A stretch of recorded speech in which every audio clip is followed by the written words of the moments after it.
आज हम श्रुति हसन और उनके निजी आध्यात्मिक विश्वासों पर थोड़ी बात करेंगे। हाँ, ये आजकल काफी चर्चा में है, खासकर उनके इंटरव्यूज और कुछ रिपोर्ट्स के बाद। बिल्कुल, और खास बात यह है कि वो एक ऐसे परिवार से आती हैं जो नास्तिकता के लिए जाना जाता है। मतलब उनके पिता कमल हासन हैं जी। पर श्रुति खुद एक ऐसे रास्ते पर चल निकली है जिसमें सुनने में आया है प्रकृति पूजा और कुछ हद तक जादू टोना जैसी चीजें भी शामिल हैं। हाँ, तो आज इसी पर थोड़ी गहराई से बात करते हैं। श्रुति का ये सफर, उनके परिवार की क्या प्रतिक्रिया रही है, और ये जो मान्यताएं हैं विक्का वगैरह, ये हैं क्या असल में। सही कहा।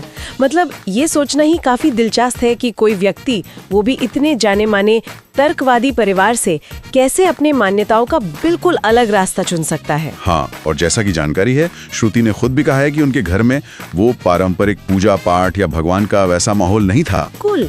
और ये भी सुनने में आया कि जब वो कहती है ना कि हमारे घर में भगवान नहीं थे, तो ये बात उनके पिता कमल हासन को थोड़ी शायद असहज करती है। क्योंकि सुनने में तो यही आया है कि कमल हासन जी के लिए कला ही सब कुछ है, वही उनका धर्म है। हाँ, कला में उनकी गहरी आस्था है। इसी सब के बावजूद श्रुति का झुकाव बचपन से ही अलग रहा। हाँ, मैंने भी पढ़ा कि वो बचपन में कभी कभी चोरी छुपे चर्च भी चली जाती थी जी।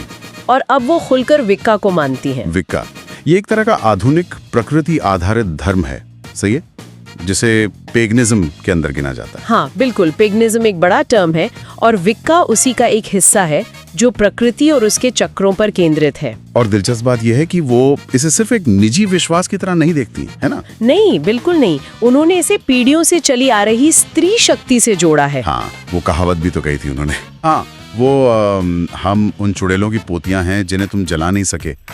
इसका मतलब शायद यही है कि सशक्त महिलाओं की एक अपनी विरासत होती है जिसे दबाया नहीं जा सकता। काफी सशक्त बयान है। अच्छा, और ये जो विक्का में जादू टोने मतलब विचक्राफ्ट की बात आती है, हाँ, उस पर भी रिपोर्ट्स हैं। कुछ इसे एक तरह का एनर्जी बेस्ड स्पिरिचुअल रास्ता बताती हैं। एनर्जी बेस्ड जैसे मोमबत्ती जलाकर कुछ रिचुअल्स करना, या चांद की कलाओं से जुड़ी साधनाएं, चक्र हीलिंग, इस तरह की चीजें। ये शायद फिल्मों वाली जादू टोने की छवि से अलग हो। समझी, पर ये सब उनके पिता कमल हासन की जो तर्कवादी विचार है, उनसे तो एकदम विपरीत। बिल्कुल। श्रुति ने मजाक में कहा भी था एक पॉडकास्ट में कि अगर वो पापा से ज्योतिष की बात करें तो वो शायद उन्हें घर से ही निकाल देंगे। अच्छा। तो ये दिखाता है कि सोच का कितना बड़ा अंतर है दोनों के बीच। हाँ, और कुछ रिपोर्ट्स में कमल हासन का बयान भी था जहाँ उन्होंने साफ कहा कि वो अंधविश्वासों में यकीन नहीं करते। जी, और ये भी कि अगर श्रुति को ये सब सही लगता है तो वो उनका अपना चुनाव है, पर वो इससे सहमत नहीं हो सकते। तो क्या इस वजह से पिता बेटी के रिश्ते में कुछ तनाव जैसी खबरें भी हैं? हाँ, कुछ रिपोर्ट्स इस तरफ इशारा करती हैं कि इस वैचारिक मतभेद ने थोड़ी दूरी या तनाव पैदा किया है। हालांकि ये निजी मामला है, पर खबरें तो यही कहती हैं।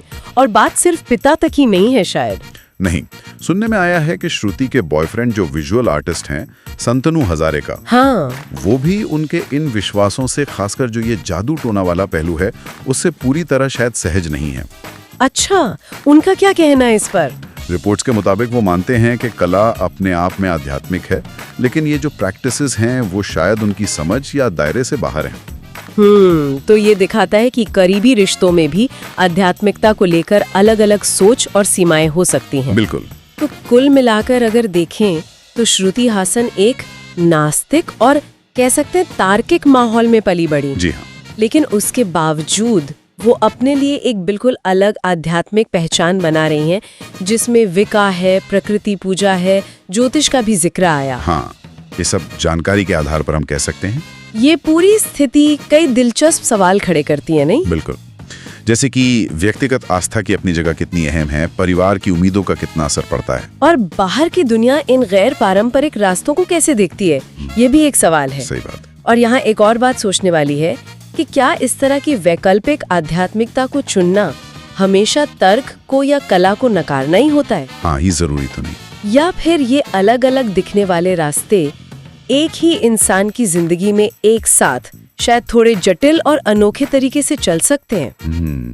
ये एक अच्छा सवाल है जिस पर श्रोता भी सोच सकते हैं। शायद तर्क, कला और ऐसी आध्यात्मिकता, ये सब एक साथ भी रह सकते हैं।